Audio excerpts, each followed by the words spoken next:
Po ang aking alaga. Hindi ho siya makapunta sa kanyang pagkain hanggat hindi ho umiimik ako ng salita.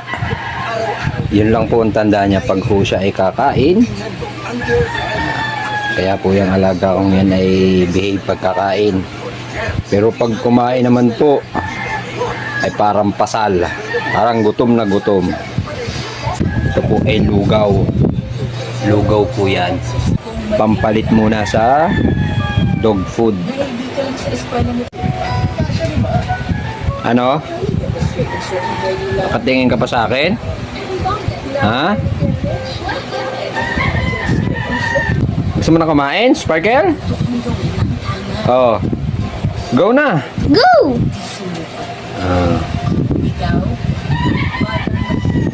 Pero pag nakain na po, hindi ho namin